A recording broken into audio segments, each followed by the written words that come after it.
സഞ്ചാരം എന്ന പരിപാടിയിലൂടെ മലയാളികൾക്ക് വളരെ പ്രിയങ്കരനായ വ്യക്തിയാണ് സന്തോഷ് ജോർജ് കുളങ്ങര. വലിയൊരു ആരാധക നിര തന്നെയാണ് അദ്ദേഹത്തിന് സ്വന്തമായി ഉള്ളത്. പൊതുവെ അദ്ദേഹത്തെ സോഷ്യൽ മീഡിയയിൽ ഒന്നും അത്രയ്ക്ക് കാണാറില്ല. എന്നാൽ അടുത്ത കാലത്തായി അദ്ദേഹം നിരവധി ഇന്റർവ്യൂസ് ഒക്കെ നൽകിയതായി നമുക്ക് കാണാം. നിരവധി യൂട്യൂബ് ചാനലിലൂടെ അദ്ദേഹം തന്റെ ആദർശങ്ങളെക്കുറിച്ചും തന്റെ യാത്രകളെക്കുറിച്ചും നിരവധി കാര്യങ്ങൾ വെളിപ്പെടുത്തിയത് നമ്മൾ കണ്ടിട്ടുണ്ട്. ഏറ്റവും ചെലവ് കുറഞ്ഞ് എങ്ങനെ യാത്ര ചെയ്യാം, എവിടേക്കൊക്കെ പോകാം എന്നതിനെക്കുറിച്ചെല്ലാം സന്തോഷ് ജോർജ് കുളങ്ങര വെളിപ്പെടുത്തി രംഗത്തെത്തിയിരുന്നു. നമുക്കൊരു 30,000 രൂപ അല്ലെങ്കിൽ 40,000 രൂപയുണ്ടെങ്കിൽ അത് വച്ച് നമുക്ക് എവിടെയൊക്കെ പോകാം, എത്രത്തോളം ചെലവ് വരും, അങ്ങനെയുള്ള കാര്യങ്ങളെല്ലാം വിശദമായി തന്നെ അദ്ദേഹം പറഞ്ഞിട്ടുണ്ട്. യാത്രാ പ്രേമികൾക്ക് വലിയൊരു ഇൻസ്പിറേഷൻ കൂടിയാണ് സന്തോഷ് ജോർജ് കുളങ്ങര. എന്നാൽ അടുത്ത കാലത്ത് അദ്ദേഹം മൈൽ സ്റ്റോൺ മേക്കേഴ്സ് എന്ന ഓൺലൈൻ ചാനലിന് ഒരു ഇന്റർവ്യൂ നൽകിയിരുന്നു. ഈ ഇന്റർവ്യൂ കണ്ടുകൊണ്ട് എല്ലാവരും അദ്ദേഹത്തിന് ഇപ്പോൾ കൈയടിക്കുകയാണ്. ശരിക്കും ഒരു അഭിമുഖം നൽകുകയാണെങ്കിൽ ഇങ്ങനെയാണ് നൽകേണ്ടതെന്നും ആവശ്യമില്ലാത്ത അവതാരികയുടെ ചോദ്യങ്ങൾക്കൊക്കെ ഇതുപോലെ കുറിക്കുകൊള്ളുന്ന മറുപടി നൽകണമെന്നും ഒക്കെയാണ് പലരും പറയുന്നത്. ഈ ഒരു അഭിമുഖത്തിൽ റഹ്മാന്റെ വിവാഹമോചനത്തെക്കുറിച്ചും സംസാരിക്കുന്നുണ്ട്. റഹ്മാൻ വിവാഹമോചനം നടത്തിയതിനെ പറ്റി എത്രത്തോളം വാർത്തകളാണ് വന്നത് എന്നാണ് അദ്ദേഹം ചോദിക്കുന്നത്. നമ്മളിപ്പോൾ ഒരു ഡൈവോഴ്സിനെ കുറിച്ച് ഒരു താരങ്ങളുടെ അല്ലെങ്കിൽ പ്രശസ്തരായ വ്യക്തികളുടെ ഡൈവോഴ്സിനെ കുറിച്ച് പറയുമ്പോൾ അതിൻ്റെ അടിയിൽ വരുന്ന എന്തെല്ലാം അശ്ലീല കമൻറ്റുകളാണ്, എന്തെല്ലാം മോശം കമൻറ്റുകളാണ്. ഈ ഡൈവോഴ്സിന് കാരണമാക്കിയ സാഹചര്യങ്ങൾ എന്തെങ്കിലും നമുക്കറിയുമോ? അറിയില്ല. ഒരു തരത്തിലും. നമ്മളായിരുന്നു അതിന് സ്ഥാനത്തെങ്കിൽ 7 പണ്ട് ചിലപ്പോൾ ഡൈവോഴ്സ് ചെയ്ത് പോകേണ്ട കേസായിരിക്കും അത്, അല്ലേ? അല്ലെങ്കിൽ നമ്മൾ ആത്മഹത്യ ചെയ്യേണ്ട ഒരു കേസായിരിക്കും അത്. നമുക്കൊന്നും അറിയാത്ത വലിയൊരു പ്രശ്നം ആ കുടുംബത്തിലുണ്ടായിരിക്കാം. ഇതൊന്നും അറിയാത്ത നമ്മൾ പുറത്തു നിന്ന് എന്ത് കമന്റ് ഇടാനാണ്? നമ്മൾ സ്വയം വിഡ്ഢിയാകല്ലേ അതിലൂടെ സംഭവിക്കുന്നത്, അല്ലേ?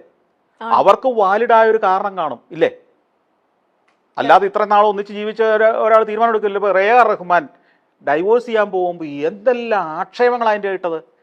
റഹ്മാനേക്കാൾ ബുദ്ധിയുണ്ടോ നിങ്ങൾക്ക് അയാളുടെ കുടുംബത്തെക്കുറിച്ച് അഭിപ്രായം പറയാൻ? ആ കുടുംബത്തിൽ എന്താ നടന്നതെന്ന് നിങ്ങൾക്ക് അതിനേക്കാൾ ധാരണയുണ്ടോ? ഇത്രയും കാലം ഒന്നിച്ച് ജീവിച്ച റഹ്മാനും ഭാര്യയ്ക്കും ഉള്ളതിനേക്കാൾ വിവരമാണോ നിങ്ങൾക്കുള്ളത് ആ കുടുംബത്തെക്കുറിച്ച് അഭിപ്രായം പറയാൻ? ഒരുപാട് അലിഗേഷൻസ് അല്ലേ സാർ? അതാ ഞാൻ പറഞ്ഞത്. ഇപ്പൊ റഹ്മാൻ എവിടെ നിൽക്കുന്നു? അയാളുടെ പ്രതിഭ കൊണ്ടും ബ്രില്യൻസും കൊണ്ടാണ് അയാൾ ഇന്നത്തെ അയാളായത്. അല്ലാതെ നമ്മൾ ആരും സ്പോൺസർ ചെയ്തിട്ടല്ല. റഹ്മാനെ അങ്ങ് വളർത്തിക്കളയാന്ന് വിചാരിച്ച് 92-ല് റോജ ഇറങ്ങുന്നതിന് മുമ്പ് നമ്മളെല്ലാം കൂടെ പിരിവെടുത്ത് അയാളെ വളർത്തിയതാണോ? അയാളുടെ പ്രതിഭ കൊണ്ട് അയാൾ വളർന്നു കഴിഞ്ഞപ്പോൾ നമ്മളൊക്കെ അയാളുടെ ആരാധകരായി മാറിയതാണ്. ഒരു ദിവസം അയാളും അയാളുടെ ഭാര്യയും കൂടെ തീരുമാനിക്കുന്നു ഇത്രയും വർഷങ്ങൾക്ക് ശേഷം, 29 വർഷങ്ങൾക്ക് ശേഷം പിരിയാനെങ്കിൽ അതിനൊരു കാരണമുണ്ടെന്നും റഹ്മാൻ നിങ്ങൾ ആലോചിച്ചെടുത്ത തീരുമാനമാണെങ്കിൽ നിങ്ങൾക്ക് നല്ലത് വരട്ടെ എന്ന് ആശംസിക്കുക മാത്രമാണ് നമ്മൾ ചെയ്യേണ്ടത്, പ്രബുദ്ധരാണെങ്കിൽ, അല്ലേ? നിങ്ങളുടെ തീരുമാനം ശരിയാവട്ടെ, ഇനിയും എന്തെങ്കിലും സാധ്യതയുണ്ടെങ്കിൽ ഒന്നിച്ചു പോകാൻ ശ്രമിക്കൂ, ഞങ്ങൾ അതിനുവേണ്ടി പിന്തുണ നൽകുന്നു, പ്രാർത്ഥിക്കാമെന്ന് പറയുന്നിടത്താണ് മാന്യത. അല്ലാതെ കമന്റ് ഇട്ടവനൊക്കെ സെപ്റ്റിക് ടാങ്കിനേക്കാൾ വൃത്തികെട്ട മനസ്സുള്ളവരാ. എന്നിട്ടാണ് റഹ്മാനെ ഉപദേശിക്കാൻ പോകുന്നത്. വ്യക്തിഹത്യ ചെയ്യുന്നതിൽ സോഷ്യൽ മീഡിയ മുൻപന്തിയിൽ തന്നെയാണ്. അടുത്ത കാലത്താണ് റഹ്മാന്റെ വിവാഹമോചന വാർത്ത ശ്രദ്ധ നേടിയത്. അതിനെക്കുറിച്ച് എന്തൊക്കെ കാര്യങ്ങളാണ് ആളുകൾ പറഞ്ഞത്? ശരിക്കും എന്താണ് അദ്ദേഹത്തിന്റെ വിവാഹമോചനത്തിന്റെ കാരണമെന്ന് ആർക്കെങ്കിലും അറിയാമോ? ഇത്രയും വർഷങ്ങൾക്ക് ശേഷം അദ്ദേഹം വിവാഹമോചനം ചെയ്യാൻ തീരുമാനിച്ചുവെങ്കിൽ നിങ്ങളുടെ തീരുമാനം ശരിയാണെങ്കിൽ നിങ്ങൾക്ക് നല്ലത് വരട്ടെ എന്ന് പറഞ്ഞ് അദ്ദേഹത്തെ ആശംസിക്കുകയാണ് വിവരമുള്ളവർ ചെയ്യേണ്ടത്. അല്ലാതെ അദ്ദേഹത്തെക്കുറിച്ച് ഇത്തരത്തിലുള്ള വാർത്തകൾ പറഞ്ഞു പരത്തുകയല്ല വേണ്ടത്. ഒരു ദിവസം നമ്മൾ പിരിവിട്ട് വിജയിപ്പിച്ചെടുത്ത ഒരാളല്ല റഹ്മാൻ. റോജ എന്ന ചിത്രം റിലീസായതിനു ശേഷം ആരെങ്കിലും പിരിവിട്ട് അദ്ദേഹത്തെ വിജയിപ്പിച്ചെടുത്തതാണോ? ഒരിക്കലുമല്ല. അദ്ദേഹം സ്വന്തം കഴിവുകൊണ്ട് വിജയിച്ചു വന്ന ആളാണ്. അങ്ങനെ അദ്ദേഹത്തിന്റെ ആരാധകരായവരാണ് നമ്മളൊക്കെ. അങ്ങനെയുള്ള നമ്മൾ അദ്ദേഹത്തെ പോലെയുള്ള ഒരാൾ വിവാഹമോചനം നടത്തി എന്ന് പറയുമ്പോൾ ഇത്തരത്തിലുള്ള വാർത്തകൾ ഉണ്ടാക്കുന്നത് ശരിയായ രീതിയല്ല എന്നാണ് സന്തോഷ് ജോർജ് കുളങ്ങര പറയുന്നത്. അദ്ദേഹത്തിന്റെ വാക്കുകൾ വളരെ വേഗം തന്നെ ശ്രദ്ധ നേടുകയാണ് ചെയ്തത്. ഇന്നത്തെ സോഷ്യൽ മീഡിയ ഇത് ഭയങ്കര രൂക്ഷമാണ്. സോഷ്യൽ മീഡിയ ഇതിൽ കുറച്ച് ഓവറാണ്. വ്യക്തിഹത്യ. നിങ്ങൾ അറിയാത്ത ഒരു മനുഷ്യന്റെ ഏതെങ്കിലും ഒരു സെന്റൻസ് കേട്ടിട്ട് അവനെ എന്തിനാണ് ചീത്ത വിളിക്കുന്നത്, കൊല്ലുന്നത്?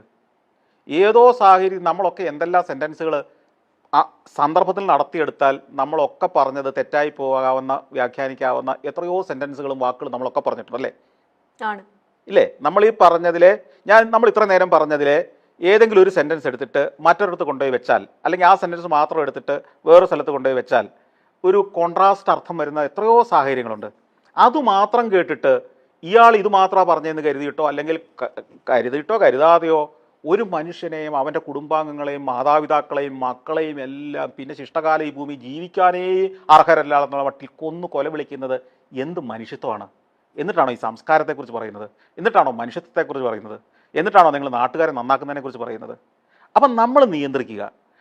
നമ്മുടെ ഒരു വാക്ക് നമ്മൾ അറിയുന്ന ഒരാളാണെന്നിരിക്കട്ടെ, സമൂഹത്തിന് കൃത്യമായ ധാരണയുള്ള ഒരു വ്യക്തിയാണെന്നിരിക്കട്ടെ, അയാൾ ചെയ്ത വൃത്തികേടാണെങ്കിൽ നമ്മൾ വിമർശിക്കണം, പരിഹസിക്കണം. പക്ഷേ പല സ്ഥലത്തുനിന്ന് അടർത്തിയെടുത്ത് അങ്ങനെയാണെങ്കിൽ പോലും നമ്മൾ അതിനൊരു മിതത്വം പാലിക്കണം, വേണ്ടേ? നമുക്കറിയാത്ത സാഹചര്യങ്ങളിൽ ഈ വ്യക്തിഹത്യകൾ ചെയ്യരുത്. കാരണം അത് എത്ര കുടുംബങ്ങളെ തകർത്ത് കളയും.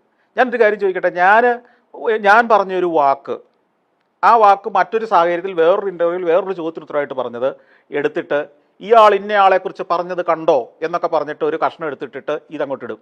ഇത് കാണുന്ന വിചാരിക്കുന്ന ആൾ അതങ്ങ് വിശ്വസിച്ചിട്ട് എന്നെയും എൻ്റെ കുടുംബത്തെയും എല്ലാം അങ്ങ് ചീത്ത പറയും. ഇതൊന്നും അറിയാതെ ഏതോ ഒരു കോളേജിൽ പഠിച്ചുകൊണ്ടിരിക്കുന്ന എൻ്റെ മകൻ അതവിടെ ഇരുന്നിട്ട് കാണുകയും അവൻ്റെ കൂട്ടുകാർ അവനെ അതിനെ പരിഹസിക്കുകയും അവനെ ആ ക്ലാസ്സിൽ ഒറ്റപ്പെടുത്തുകയാണെങ്കിൽ നിങ്ങൾ ചെയ്ത ദ്രോഹം ആരെയാണ് ബാധിച്ചത്?